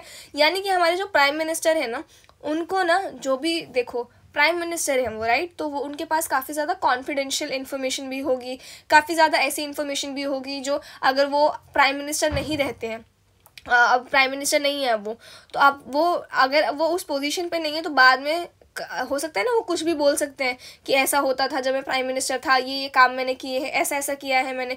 तो उनको ना कुछ कुछ चीज़ें हैं, कुछ कुछ मैटर्स हैं जिन पे उनको बोलना अलाउड नहीं है। चाहे वो एक बार अगर कोई बंदा प्राइम मिनिस्टर बन गया है, चाहे वो 1 दिन के लिए बना हो, चाहे वो 10 दिन के लिए बना हो, चाहे वो 13 दिन के लिए बना हो, चाहे वो 20 दिन के लिए बना हो, समझ में आ गया। उसके बाद उन्होंने अपने प्राइम मिनिस्टर ड्यूरेशन में जो भी फंक्शंस परफॉर्म किए होंगे, जो सीक्रेटिव है, जो किसी भी कारण की वजह से नेशनल सिक्योरिटी को थ्रेट पहुंचा सकते हैं, वो उनको डिस्क्लोज करना अलाउड नहीं है। और इसी चीज़ की ओथ वो अपने, जब वो अपना ऑफिस संभालते हैं ना, तो आपने ये सीक्रेसी वाला ओथ अभी तक कहीं नहीं देखा होगा, बट हमारे प्राइम मिनिस्टर लेते हैं, ठीक है। In his oath of office the prime minister swears to bear true faith and allegiance to the constitution of India, to uphold the soul and integrity of India, faithfully and conscientiously discharge the duties of his office, and to do right to all manner of people in accordance with the constitution and the law without fear or favor the affection or ill or will, ठीक है। The term of the prime minister is not fixed and he holds the office during the pleasure of the president, ये मैंने आपको अभी समझा दिया। अब However, this does not mean that the president can dismiss the prime minister at any time। इसका मतलब ये बिल्कुल भी नहीं है कि प्रेसिडेंट जो है प्राइम मिनिस्टर को किसी भी टाइम निकाल सकते हैं, नहीं। एज लॉन्ग एज द, हाँ, प्रेसिडेंट कब तक हमारे प्राइम मिनिस्टर को नहीं निकाल सकते हैं? जब तक उनकी मेजॉरिटी है लोकसभा में। जैसे ही मेजॉरिटी गिर गई वैसे ही प्रेसिडेंट उनको निकाल देंगे कि आप अब प्राइम मिनिस्टर बनने के लायक नहीं हैं, पहले अपनी मेजॉरिटी प्रूफ कीजिए, तब जाके आप प्राइम मिनिस्टर बन सकते हैं। इसी चीज़ को हम लोग कहते हैं वोट ऑफ कॉन्फिडेंस, ठीक है। तो अगर मैं कहीं बोलती हूँ कि लोकसभा में नो कॉन्फिडेंस मोशन पास हो गया है, या लोकसभा ने कॉन्फिडेंस खो दिया है, नो कॉन्फिडेंस हो गया है, इसका मतलब ये है कि अब मेजॉरिटी नहीं रही है। समझ में आया? जिस पार्टी की मेजॉरिटी थी, दैट्स इट। अब एक सेकेंड, हाँ, तो however हो गया, as long as the prime minister enjoy the majority support in the Lok Sabha he can not be dismissed by the president. जब तक उनकी पार्टी मेजॉरिटी में है, प्रेसिडेंट जो है उनको उनकी पोजीशन से नहीं हटा सकते हैं, ठीक है। अब however if he loses the confidence in the Lok Sabha he must resign or the president can dismiss him। अगर उन्होंने अपनी मेजॉरिटी खो दी है तो वो रिज़ाइन कर देंगे, या तो प्रेसिडेंट उनको खुद ही निकाल देंगे। अब देखो जैसे मैंने आपको बताया अभी कि जो हमारे प्राइम मिनिस्टर हैं वो पहले मेंबर ऑफ पार्लियामेंट है, देन प्राइम मिनिस्टर बने हैं। तो हमारा जो कॉन्स्टिट्यूशन है ना वो कुछ ऐसा उनको वो नहीं देता है सैलरी एंड अलाउंसेस, जो मेंबर ऑफ पार्लियामेंट को मिलनी चाहिए वही उनकी सैलरी एंड वही अलाउंसेस हैं, ठीक है। Salary and allowances of the Prime Minister are determined by the Parliament. From time to time he gets the salary and allowances that are payable to a member of Parliament. I hope ये चीज़ आपको clear हो। अब है हमारे पास powers and functions of the prime minister. तो ये कुछ 4 चीज़ें हैं, इनको हमको पढ़ना है। तो पहले तो in relation to the council of ministers, यानी कि काउंसिल ऑफ मिनिस्टर्स के साथ प्राइम मिनिस्टर के कैसे संबंध है, किस तरीके के पावर और किस तरीके की ड्यूटीज़ वो परफॉर्म करते हैं। फिर पार्लियामेंट के साथ कैसा है, in relation to the parliament. फिर in relation to the president, president के साथ कैसा है। फिर अदर पावर्स एंड फंक्शंस, इनको पढ़ते हैं। तो पहला अगर मैं आपको बताऊं in relation to the councils of minister, इनके बारे में अगर मैं आपको बात करूँ तो काउंसिल ऑफ मिनिस्टर्स के लिए प्राइम मिनिस्टर रेकमेंड करते हैं नाम मिनिस्टर्स के प्रेसिडेंट को। देन प्रेसिडेंट सिर्फ उन्हीं मिनिस्टर्स को अपॉइंट कर सकते हैं जो प्राइम मिनिस्टर ने रेकमेंड किए हैं, ठीक है। प्राइम मिनिस्टर किसी को भी शफल कर सकते हैं और किसी को भी उनकी पोजीशन से हटा सकते हैं। प्रेसिडेंट को कभी भी बोल सकते हैं कि इनको रिमूव कर दीजिए, इनको ले लीजिए। इस तरीके के काम हमारे प्राइम मिनिस्टर कर सकते हैं। और prime minister council of ministers को रिजाइन करने के लिए भी बोल सकते हैं, या फिर प्रेसिडेंट को बोल सकते हैं कि इनको डिसमिस कर दो, जो काउंसिल ऑफ मिनिस्टर्स हमने अपॉइंट किए हैं, ठीक है। और एक चीज़ आप पढ़ोगे यहाँ पे, वो चीज़ पढ़ोगे आप, he presides over the meeting of council of minister and influence its decision. इस चीज़ का मतलब ये है कि जो हमारे प्राइम मिनिस्टर है ना वो एक तरीके से मान लो चेयरमैन कह लो आप, या फिर मान लो एक तरीके से उनके टीचर है काउंसिल ऑफ मिनिस्टर्स के। तो जो भी डिसीजन रहता है ना उन पे ज़्यादातर इन्फ्लुएंस किसका रहता है, हमारे प्राइम मिनिस्टर जी का रहता है, ठीक है। recommends person who can be appointed as minister by the president can appoint only those persons as minister who are recommended by the क्या कहते हैं, the president can appoint only those person and minister who are recommended by the, यहाँ पे prime minister आएगा, ठीक है, prime minister कर लेना यहाँ पे। अब he allocate and reshuffles various portfolios among the ministers, ठीक है। उसके बाद he can ask, मतलब कि किसी भी मिनिस्टर को किसी को हेल्थ डिपार्टमेंट या कोई ऐसा डिपार्टमेंट करना, ये सारी जो चीज़ें हैं ना शफलिंग की, ये कर सकते हैं हमारे prime minister. Then he can ask a minister to resign or advise the president to dismiss him in case of difference of opinion. Then he presides over the meeting of council of ministers and influences its decisions. Then he guides, direct, control and coordinate the activities of all the ministers. He can bring about the collapse of the councils of minister by resigning from his office. इसका मतलब क्या है, इसका मतलब ये है कि अगर सपोज काउंसिल ऑफ मिनिस्टर्स में टोटल 81 लोग हैं, ठीक है, इंक्लूडिंग पीएम, और पीएम ने रिज़ाइन दे दिया तो बाकी के जितने भी हैं ना उनको भी ऑटोमेटिकली रिज़ाइन देना पड़ेगा, ठीक है। इसके बाद since the prime minister stands eight the head of the council of ministers so the ministers can not function when the prime minister resign और डाई। समझ रहे हो आप, जब हमें ये पता है कि council of minister prime minister के अंदर काम करते हैं, तो जब हमारे लीडर ही नहीं है, हमारे प्राइम मिनिस्टर ही नहीं है, तो फिर काउंसिल ऑफ मिनिस्टर्स का काम करने का कोई सेंस नहीं बनता है, राइट। देन अब पढ़ते हैं in relation to the president, president के साथ किस तरीके का वो है। तो आपको ये पता होना चाहिए कि जो हमारे प्राइम मिनिस्टर है ना वो एक तरीके से ना चैनल का काम करते हैं हमारे प्रेसिडेंट और हमारे काउंसिल ऑफ मिनिस्टर्स के बीच, ठीक है। तो ये हमारी प्राइम मिनिस्टर की ड्यूटी है, ये काउंसिल ऑफ मिनिस्टर्स जो भी आपस में बातचीत कर रहे हैं, इंपॉर्टेंट डिसीजंस ले रहे हैं, वो प्रेसिडेंट को पूरा कन्वे करना। और ये प्रेसिडेंट का जो भी उन विचारों के ऊपर कुछ थॉट्स है, कुछ भी ऐसे हैं चेंजेस चाहते हैं वो, या कोई भी ऐसी चीज़ें हैं, तो वो पूरा कन्वे करना काउंसिल ऑफ मिनिस्टर्स को। तो वो एक तरीके से मीडियोकर का काम करते हैं, ठीक है। साथ ही कोई भी हमारे एडमिनिस्ट्रेशन अफेयर्स से रिलेटेड कोई भी चीज़ें हैं जो कि ऐसी इन्फॉर्मेशन है जो डिस्कशन पे है, हॉट टॉपिक है, जो हमारे प्रेसिडेंट के लिए जानना ज़रूरी है, तो वो प्राइम मिनिस्टर का काम है कि प्रेसिडेंट को वो किस तरीके से ये चीज़ें कन्वे करते हैं, ठीक है। उसके बाद हमारे जो प्राइम मिनिस्टर है ना हमारे प्रेसिडेंट को काफ़ी चीज़ों के रिगार्डिंग क्या करते हैं, एडवाइस करते हैं। जैसे कि appointment of attorney general of India, किनको अपॉइंट करना है, comptroller and auditor general of India, chairman और member of UPSC, election commissioner, chairman and members of finance commission, ये सारी चीज़ें। अब आपको अभी पता नहीं होगा कि comptroller and auditor general of India क्या है, अटर्नी जनरल ऑफ इंडिया क्या है। डोंट वरी, जस्ट लक्ष्मीकांत का इंडेक्स देखो, उनमें टॉपिक आपको दिख जाएंगे। यूपीएससी का भी टॉपिक है आपके पास, आप वो चीज़ें देखो, वहाँ पे हम इनको पढ़ेंगे, समझ में आया, तो डरना मत। अब क्या बोला मैंने आपको, PM is the principal channel of communication between the President and the Council of Ministers. It is the duty of Prime Minister to communicate to the President all the decisions of the Council of Ministers relating to the administration of the affairs of the Union and proposals for legislation. ठीक है, to furnish such information relating to the administration of the affairs of the Union and proposals for legislation as the President may call for, and if the President so requires, to submit the consideration of the Council of Ministers any matter on which a decision has been taken by a minister but which has not been considered by the Council.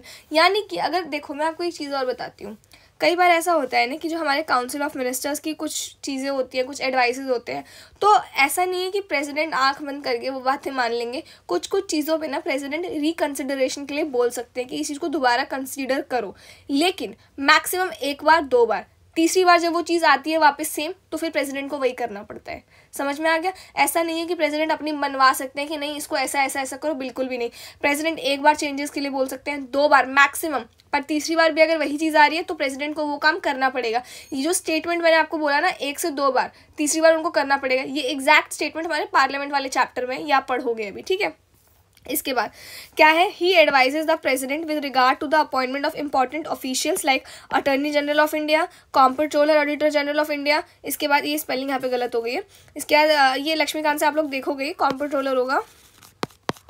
साथ साथ ना book भी read करते रहा करो. I don't know आप लोगों का क्या अप्रोच रहता है पढ़ने का, बट मेरा पर्सनली ये अप्रोच रहता था कि मैं जैसे ये टॉपिक अभी पढ़ रहे थे हम लोग अपॉइंटमेंट, तो मैं पहले क्या करती थी ना, पहले मैं वीडियो सुन लेती थी ये अपॉइंटमेंट से रिलेटेड, फिर उसके बाद एक बार मैं रीड कर लेती थी. फिर मेरे दिमाग में ना, या फिर पहले रीड कर लिया फिर वीडियो देख ली, पर मैं पहले ये नहीं करती थी कि पूरी वीडियो देख ली, मैं एक एक टॉपिक देख के फिर मैं करती थी. इस तरीके से मेरा ये अप्रोच रहता था.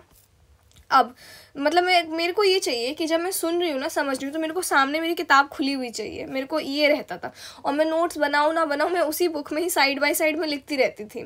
विच इज़ नॉट थिंग जो मैं रेकमेंड करूँगी. मैं ये रेकमेंड करूँगी अपने पास शॉर्ट नोट्स रेडी रखो, क्योंकि लास्ट मोमेंट पे ना रिविजन करने में काफ़ी ज़्यादा आसानी होती है. जैसे मुझे याद है, मैंने अपने अमेंडमेंट्स के लिए बना रखे थे कि 42nd अमेंडमेंट, 44th अमेंडमेंट से ये चीज़ें हुई हैं, तो लास्ट मोमेंट मैंने उनको सिर्फ रिकॉल किया और वो बहुत ज़्यादा हेल्पफुल रहा मेरे लिए. होगा तो मैं वो PDF प्रोवाइड कर दूंगी बाय द एंड ऑफ, जब हम लक्ष्मीकांत कवर कर चुके होंगे, क्योंकि ये ऐसी चीज़ है जो आप लोगों को खुद प्रिपेयर करनी चाहिए. अमेंडमेंट वाली हो गई, केसेस वाली हो गई, दोनों चीज़ें हैं मेरे पास एज इट इज़, तो मैं वो लास्ट में प्रोवाइड करूँगी. वो भी तब जब मतलब मैं चाहती हूँ खुद थोड़ा सा आप लोग ट्राई करो पहले इस चीज़ के लिए, पर मैं प्रोवाइड कर दूंगी एंड में एकदम. ठीक है, इसके बाद क्या है हमारे पास, in relation to the parliament. अब पार्लियामेंट के साथ कैसे रिलेशन है हमारे प्रेसिडेंट के, प्राइम मिनिस्टर के. तो देखो, प्राइम मिनिस्टर जो है लोकसभा के लीडर है, राइट, लोकसभा के मेजॉरिटी पार्टी के, तो वो ना हमारे प्रेसिडेंट को ना एडवाइस करते हैं सम्मन करने के लिए, प्रोरोग करने के लिए, जो भी सेशन होता है हमारा पार्लियामेंट का उस चीज़ को लेके. अब आपको ये दोनों टर्म्स नहीं पता होंगे, एक होगा सम्मन यहीं पे होगा और एक होगा प्रोरोग यहीं पे होगा, कहीं ना कहीं तो नहीं है, एक है प्रोरोगिंग, कुछ ऐसे ही करके है ये. इन दोनों ही टर्म्स का मतलब क्या है, किस तरीके से यूज़ होता है, एक तरीके से किस कब पार्लियामेंट में सेशन बुलानी है, कुछ भी ऐसा हो, ये आप पार्लियामेंट वाले चैप्टर में दोनों चीज़ें पढ़ोगे, so don't worry at all. ठीक है, उसके बाद कब लोकसभा को डिसॉल्व करना है. अब डिसॉल्व करने का मतलब क्या है कि देखो, लोकसभा को कब ख़त्म करना है ऐसा मान लो, तो वो भी कौन बताएंगे, हमारे प्राइम मिनिस्टर ही प्रेसिडेंट को बताएंगे और प्रेसिडेंट लोकसभा डिसॉल्व कर देंगे. उसके बाद जो गवर्नमेंट पॉलिसीज़ होती है ना, मतलब प्राइम मिनिस्टर कोई भी गवर्नमेंट पॉलिसीज़ अनाउंस कर सकते हैं पार्लियामेंट में, इस तरीके की चीज़ें. ठीक है, उसके बाद हाँ वही, he advises the president with regard to summoning the touring of the session of the parliament. He can recommend dissolution of the Lok Sabha to the president at any time. He announces government policies on the floor of the houses. ठीक है, अब कुछ other powers and function है.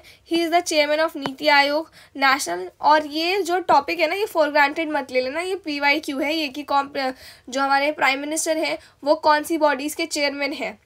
One of the most important topics है ये. ही is the chairman of NITI आयोग. मैं आपको एक ट्रिक बताती हूँ लक्ष्मीकांत रीड करने की. तो जब मैंने फर्स्ट रीडिंग लगाई थी, मैं एकदम फर्स्ट रीडिंग की बात कर रही हूँ, जब मैं रीड भी कर रही थी, वीडियो देख के मैं समझ भी रही थी, तो उस टाइम में ना काफ़ी सारे ऐसे टॉपिक थे जैसे ये वाला अदर्स पावर्स एंड फंक्शन. ये मन में ऐसा नहीं होता कि नहीं पढ़ना, मतलब डिफ़िकल्ट है, ऐसा कभी एक फीलिंग नहीं आती ऐसे कि नहीं करना, थोड़ा मन ऐसा हो जाता है जल्दी में भगा दिया उस चीज़ को, या फिर छोड़ दिया उस चीज़ को हल्का सा, पर अपने आप को चीट किया कि हमने एक बार पढ़ लिया है, बट टेक्निकली हमने वो छोड़ ही दिया है टॉपिक. वही आता है एग्ज़ाम में. जेन्युइनली मैं बोल रही हूँ, वही आता है एग्ज़ाम में। तो ऐसा मत करना, जो बल्कि मैं ना एक बात बताती हूँ, वो करो, रिवर्स चीज़ खेला करो अपने माइंड के साथ। मन नहीं कर रहा है करने का, उसी चीज़ को करो, समझ रहे हो? तो वो माइंड ऑटोमेटिकली फिर आपका ट्रेंड हो जाएगा उस तरीके से। अब ही is the chairman of NITI आयोग, नेशनल इंटीग्रेशन काउंसिल। एक बात और देखो, अगर ये फीलिंग आपके मन में आ रही है कि मुझे नहीं करना है या ये चीज़ थोड़ी सी टफ है, तो 90% चांसेस हैं कि बाकी जो लोग पढ़ रहे हैं ना, उनकी भी सेम ही फीलिंग होगी उस टॉपिक को लेके, ठीक है? तो आप ये सोचो, वो टॉपिक सब छोड़ रहे हैं, तो आप वो बनो 1% कि आप उसको करके जा रहे हो, कि एग्ज़ाम में अगर आएगा उससे रिलेटेड तो वो आप कर ही दोगे। क्लियर है? अब national integration council, inter state council, national water resources council and some other bodies, ये आप लोग पढ़ लेना, ये इंपॉर्टेंट है, ये आएगा ही आएगा। He plays a significant role in shaping the foreign policies of country, he is the chief spokesman of the union government, he is the crisis manager in chief at the political level during emergencies.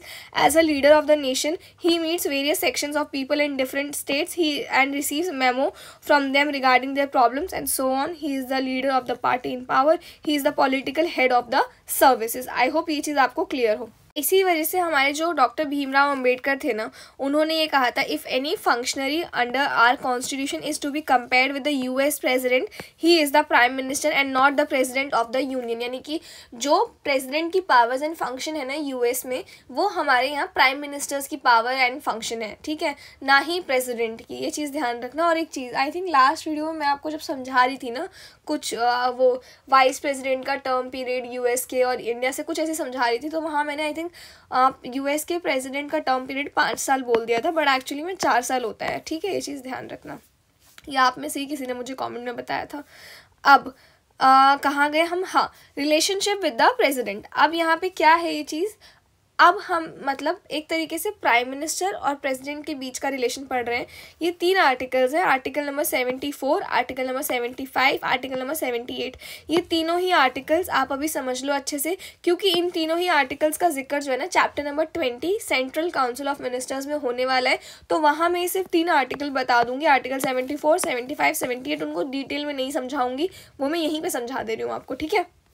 अब एक second, हाँ, article number 74 की बात करते हैं। तो article number 74 ये कहता है कि एक ना काउंसिल ऑफ मिनिस्टर्स होनी चाहिए और पीएम जो है ना उसके हेड होने चाहिए, और वो लोग एडवाइस करेंगे प्रेसिडेंट को और वही प्रेसिडेंट करेंगे। प्रेसिडेंट उनकी एडवाइस को रिकन्सिडरेशन के लिए बोल सकते हैं, बट रिकन्सिडरेशन के बाद भी सेम ही एडवाइस आ गई, देन उनको वो एडवाइस फॉलो करनी पड़ेगी। ये चीज़ लिखी हुई है, ठीक है? और ये जो advice central council of ministers president को देंगे, ये किसी भी कोर्ट में ना इंक्वायरी इसकी नहीं हो सकती, यानी कि प्रेसिडेंट उन पे केस नहीं कर सकते कि मुझे ये एडवाइस ये लोग दे रहे हैं, देखो मैं ये काम नहीं करूँगा, ऐसा नहीं हो सकता है, ठीक है? ये चीज़ ध्यान रखना।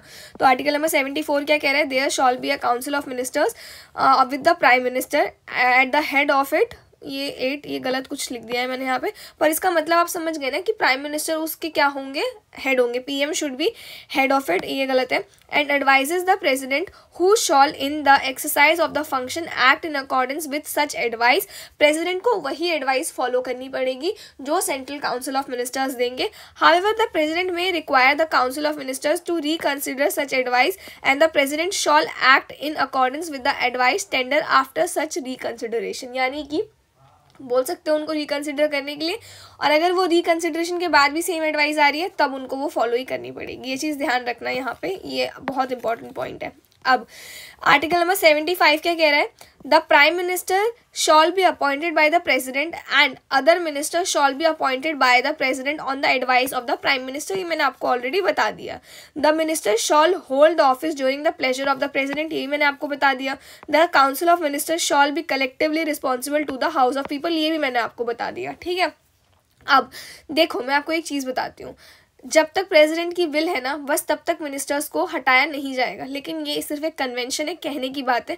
जब तक उनकी मेजॉरिटी है लोकसभा में तब तक उनको हटाया नहीं जा सकता है, ठीक है? अब एक लाइन है यहाँ पे, कलेक्टिवली रिस्पॉन्सिबल, मतलब अगर पीएम रिजाइन कर दे या उनकी डेथ हो जाए तो सारे के सारे काउंसिल ऑफ मिनिस्टर्स भी ऑटोमेटिकली रिजाइन कर देंगे, ठीक है? डन। आर्टिकल 75। अब आर्टिकल नंबर 78, इसको ध्यान से सुनना। It shall be the duty of prime minister, prime minister की ड्यूटी है ये, to communicate to the president all the decision of the council of ministers relating to the administration of the affairs of the union and proportion for legislation, to furnish such information relating to the administration of the affairs of the union and proposals for legislation as if the president may call for, and if the president so required, to submit the consideration of the council of ministers any matter on which a decision has been taken by a minister but which has not been considered by the council. president किसी भी matter के लिए बोल सकते हैं, बस यही सब है. president किसी भी council of ministers के decision को reconsideration के लिए भेज सकते हैं, और अगर किसी individual council of minister ने कोई डिसीजन ले लिया है बट वो काउंसिल ऑफ मिनिस्टर्स ने अभी तक कंसीडर नहीं किया है, तो प्रेसिडेंट उसको रिकंसिडरेशन के लिए भी बोल सकते हैं. मतलब कि अगर सारे काउंसिल ऑफ मिनिस्टर्स साइन करके देंगे तभी प्रेसिडेंट उनको एक्सेप्ट करेंगे. समझ में आ गया? तो ये था हमारा आर्टिकल नंबर 78. टेक्निकली आपका चैप्टर यहीं पे ख़त्म हो चुका है, बट मैंने प्रीवियस ईयर क्वेश्चंस देखे कुछ ऐसे, वो यूपीएससी ही नहीं बाकी अदर गवर्नमेंट एग्जाम्स भी देखे, तो वहाँ ना ये आ रखा था कि इनमें से जो प्राइम मिनिस्टर है ना वो किस कमेटी के मेंबर हैं ये बताओ. तो ये कमेटीज़ हैं जिनके मेंबर हमारे प्राइम मिनिस्टर हैं. तो ये मैंने आपका काम कर दिया है. आइडियली ये काम आप लोगों को करना चाहिए, बट ये देखो क्या है. The prime minister of India is a part of several important cabinet committees which play a crucial role in decision making at the highest level. These committees are constituted by a government of India under the transaction of business rule 1961. ठीक है. अब list of cabinet committees that a prime minister is a part of. Cabinet committee on political affair, समझ में आ गया. इस committee के chairman कौन है? हमारे प्राइम मिनिस्टर.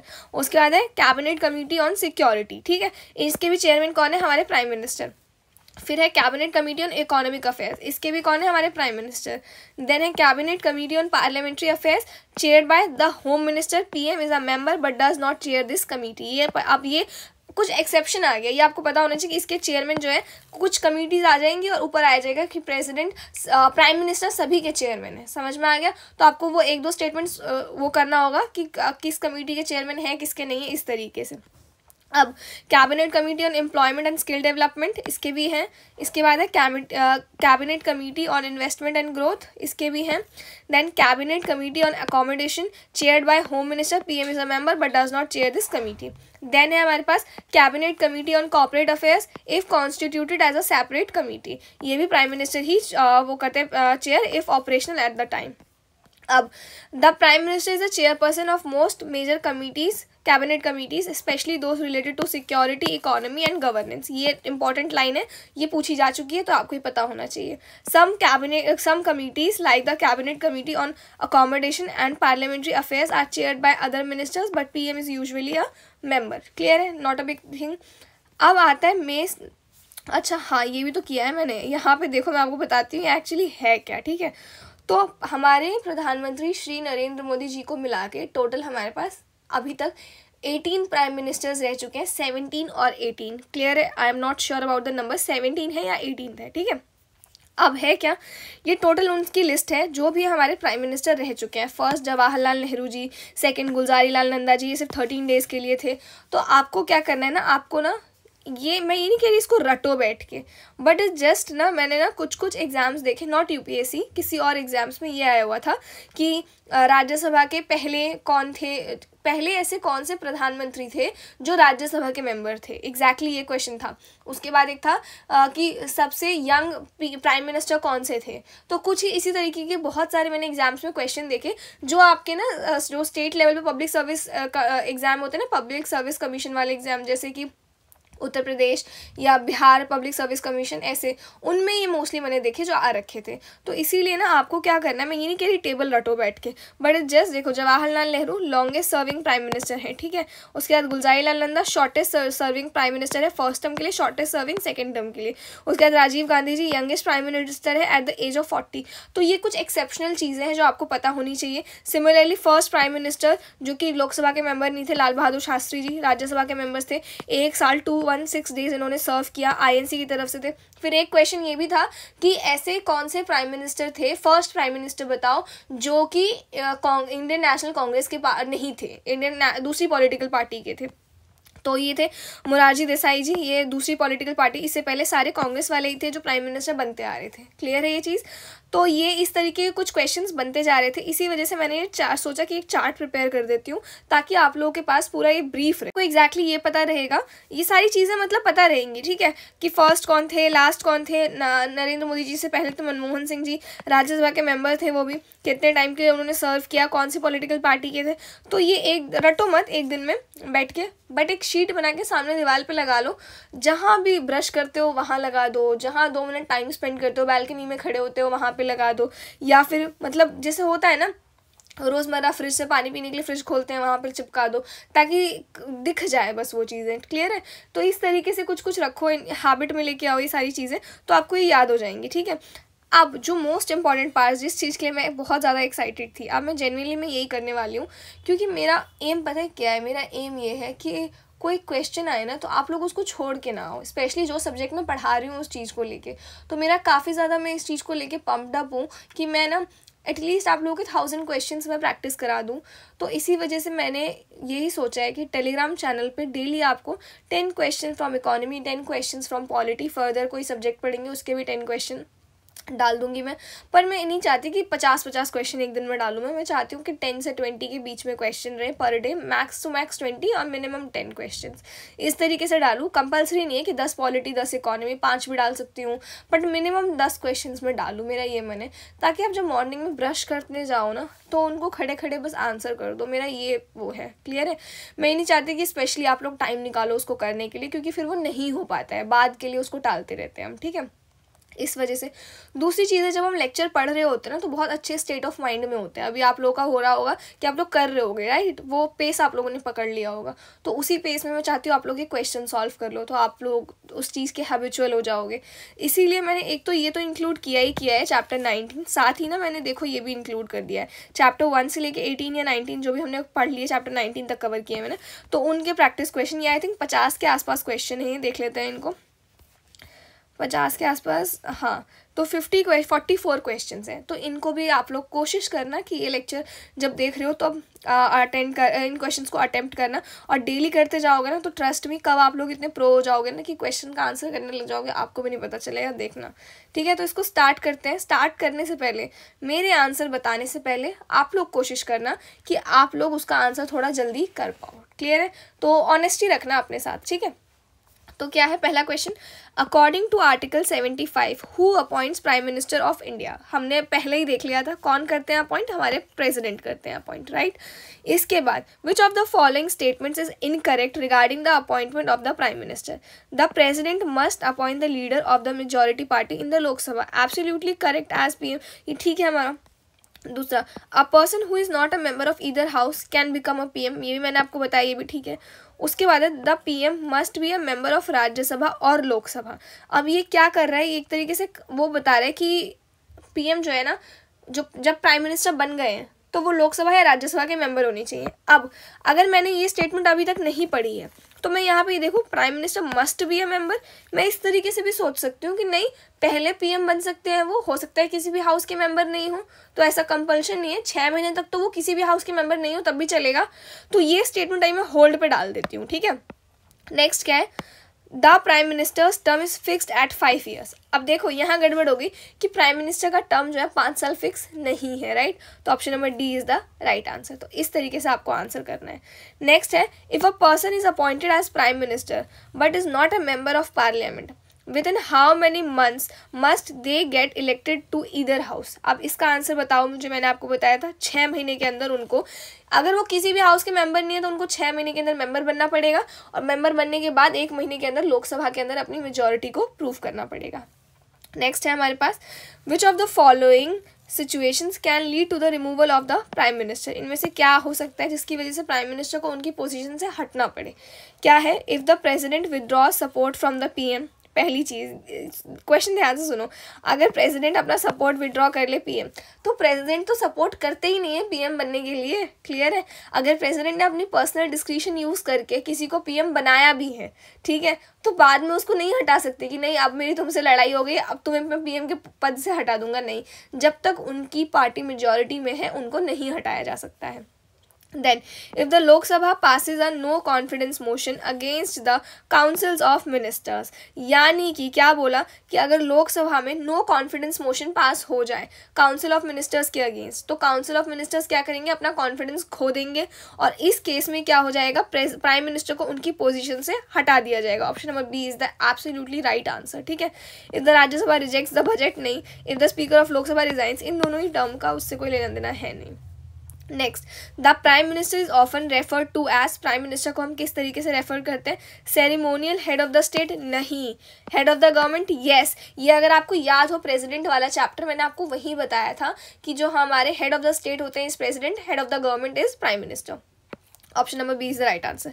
देन है who advises the president on the appointment of other ministers, कौन एडवाइस करता है प्रेसिडेंट को, ऑब्वियसली हमारे जो प्राइम मिनिस्टर है वही अपॉइंट करते हैं काउंसिल ऑफ मिनिस्टर्स को अपॉइंट करने के लिए.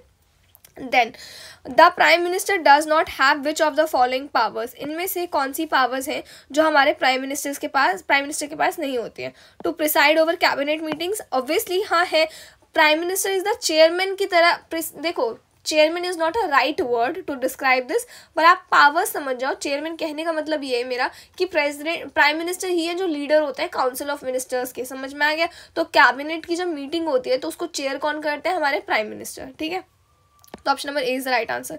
टू डिसॉल्व द लोकसभा, तो obviously prime minister has the power to dissolve the Lok Sabha. वो अगर प्रेसिडेंट को बोल दे, प्रेसिडेंट नो कॉन्फिडेंस, मतलब ये पूरा एक वो है कि हो सकता है. ठीक है. Option number B is the right answer. Then है हमारे पास टू रिमूव द प्रेसिडेंट. देखो हमारे प्रेसिडेंट को रिमूव करने का प्रोसेस अगर आप लोगों ने पढ़ा है ध्यान से तो आपको पता होगा कि प्राइम मिनिस्टर का कोई लेना देना नहीं है हमारे प्रेसिडेंट के इम्पीचमेंट प्रोसेस से. तो option number C is the right answer कि हमारे प्राइम मिनिस्टर का कोई भी लेना देना नहीं है इनको रिमूव करने से लेके. Then the prime minister is responsible for communicating to the president. हाँ, प्राइम मिनिस्टर्स जो हैं वो प्रेसिडेंट को कम्युनिकेट करते हैं. क्या कम्युनिकेट करते हैं, जो भी क्या कहते हैं कैबिनेट मीटिंग में हुआ वो हमारे प्रेसिडेंट को बताना ज़रूरी है, राइट. तो decisions of the cabinet only, नहीं, मतलब सिर्फ कैबिनेट के डिसीजंस नहीं. Matter related to supreme court, नहीं, ऑब्वियसली नहीं. All policies and decisions of the government, absolutely correct, सारी बातें बतानी ज़रूरी हैं. Option number C is the right answer. फिर है हमारे पास ये भी है recommendations of the election commission, इससे अभी हमारा कोई लेना देना नहीं है अभी. Then which of the following statements is incorrect regarding the prime ministers role in parliament, इनमें से क्या स्टेटमेंट है जो कि प्राइम मिनिस्टर के रोल से लेके इनकरेक्ट है. अब मैं आपको एक चीज़ बताती हूँ. ठीक है. इसका जो आंसर है ना वो ये है, the prime minister can introduce a money bill in the Rajya Sabha. ठीक है. तो prime minister does not introduce money bill in the Rajya Sabha, first of all. Second thing, आपको नहीं पता होगा मनी बिल क्या है, कौन इंट्रोड्यूस करता है, बट इन फ्यूचर इस क्वेश्चन को आप एक बार देख लेना जब आप प्राइम मिनिस्टर वाला पार्लियामेंट वाला चैप्टर पढ़ोगे. डोंट वरी, नेक्स्ट चैप्टर ही है parliament, so it will not take much time. But मुझे पता है कि पार्लियामेंट वाला जो चैप्टर है ना वो एक लेक्चर में हो नहीं पाएगा, उसके 2 या 3 लेक्चर्स आएंगे. बहुत लेंथी चैप्टर है, उसको मुझे काफ़ी ज़्यादा डिटेल में कराना है क्योंकि 70% पेपर उससे आता है, लिटरली 70% पेपर. अगर 3 स्टेटमेंट्स हैं उनमें से एक स्टेटमेंट पार्लियामेंट वाले चैप्टर की है, तो इसीलिए मुझे उस चैप्टर को काफ़ी अच्छे से कराना है. ठीक है. तो हो सकता है 2 या 3 पार्ट में आएगा वो चैप्टर. देन है the PM is the leader of house which he belongs, ये सही है. अगर आपको ये नहीं है पता फॉर अ फैक्ट, ये मालूम मुझे नहीं है ये पता, तो बाकी 3 स्टेटमेंट्स पढ़ लेती हूँ. PM is the leader of the house which he belongs, ये एकदम सही है. PM can be a member of either house, Lok Sabha और राज्यसभा, सही है.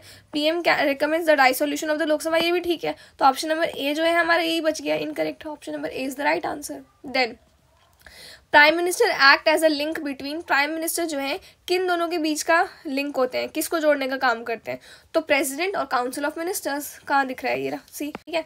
देन है हमारे पास the concept of collective responsibility of the council of ministers to the Lok Sabha is mentioned in which article, अभी हमने डिस्कस किया है. कौन सा आर्टिकल में है ये, 75 में मेंशन्ड है. अब मैं आपको एक चीज़ बताती हूँ. देखो अगर ये आपको नहीं है पता, मतलब वैसे तो आप लोग लक्ष्मीकांत पढ़ोगे तो वहाँ तो आर्टिकल्स मेंशन नहीं है, देख लेना आप, आर्टिकल नंबर 75. ठीक है. इसके बाद है हमारे पास the prime minister is not responsible for, prime minister इनमें से किन चीज़ों के लिए रिस्पॉन्सिबल नहीं है. एडवाइजिंग द प्रेसिडेंट, हाँ ये करते हैं advice.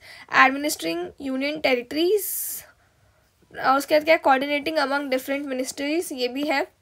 Representing India in international summits, ये भी करते हैं. ये तीनों है. तो ये जो है ना एडमिनिस्ट्रिंग यूनियन टेरिटरीज, ये इसमें कोई प्राइम मिनिस्टर इतने रिस्पॉन्सिबल नहीं है. ठीक है. अब क्योंकि तीनों ही मैटर रेलेवेंट है, ये रेलेवेंट नहीं है, तो option number B. Then which article mentions that the prime minister shall be appointed by the president, article number 75, ठीक है, ये हमने फर्स्ट टाइम में डिस्कस किया। इसके बाद what happens if the prime minister resigns, क्या होगा अगर प्राइम मिनिस्टर रिजाइन कर देंगे तो? Only the PM is removed and the cabinet continues, नहीं, कैबिनेट भी रिजाइन कर देती है। The entire council of minister resign, absolutely correct, पूरी जो काउंसिल ऑफ मिनिस्टर्स है ना वही रिजाइन कर देती है। उसके बाद the prime minister of India is, क्या है? Elected by parliament, elected directly by citizens, appointed by president, elected by Rajya Sabha, option number C, elected by president, appointed by president. अब इसके बाद which prime minister of India did not belong to the Lok Sabha at any point in their tenure. अब मुझे ये जो question है, देखो इसी वजह से ना मैंने आपका जो चार्ट बनवाया था ना, इसीलिए बनवाया था मैंने चार्ट। इस तरीके के क्वेश्चन अगर आपको ये चार्ट पता होगा ना आप इजीली कर पाओगे। क्या है क्वेश्चन, देखो एक बार और, कहाँ गए, ज़्यादा आ गए। 16 which prime minister of India did not belong to the Lok Sabha at any point in their tenure.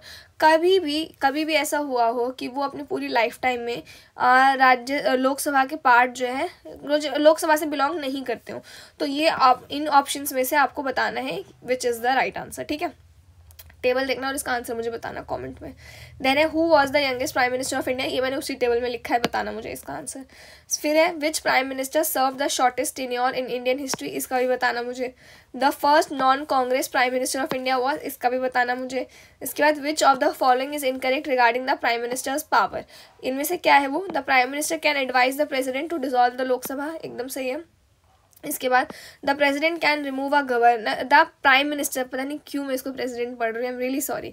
The prime minister can advise the president to dissolve the Lok Sabha, this is absolutely correct. The prime minister can remove a governor, no, prime minister can not remove a governor, only a president can remove a governor. तो option number B जो है ये हमारा incorrect है, तो B जो है सही हो जाएगा इसका, ठीक है। अगर आपको ये नहीं है पता तो दोनों ऑप्शन रीड करो लास्ट के। The prime minister is the chairman of NITI Aayog, absolutely, अभी आपने देखा ऊपर। The prime minister can recommend an ordinance to the president, ये भी हो सकता है, ठीक है। अभी आपको नहीं पता होगा what is an ordinance and how does this works exactly, पढ़ोगे पार्लियामेंट वाले चैप्टर में। तो option number B for a sec अभी ठीक है, ठीक है।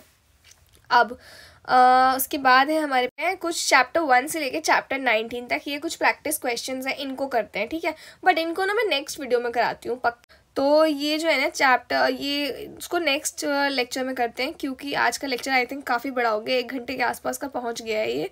और ये है कुछ होमवर्क क्वेश्चंस, इनको देख लो आप लोग फटाफट से।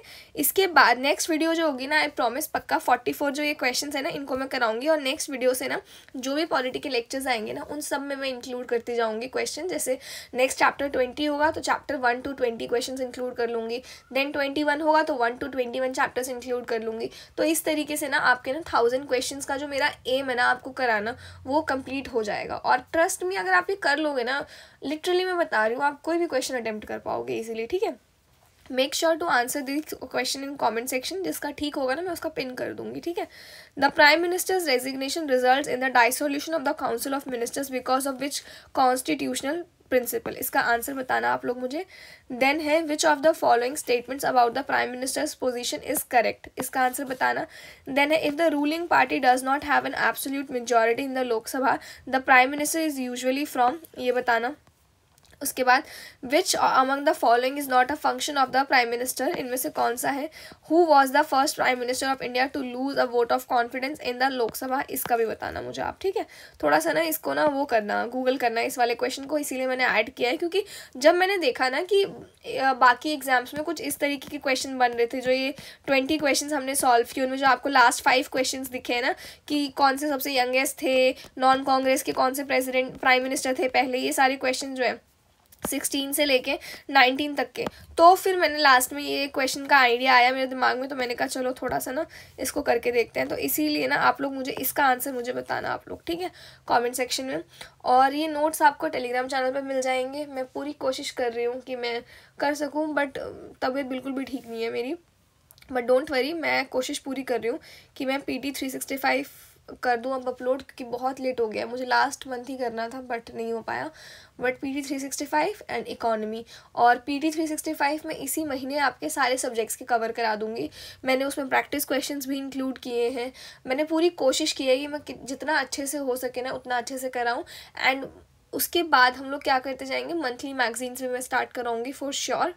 तो ये सब करने वाले हैं फटाफट से। अगर आप लोगों ने सब्सक्राइब नहीं किया है तो do subscribe, like, share, comment and everything, and I will see you in the next video.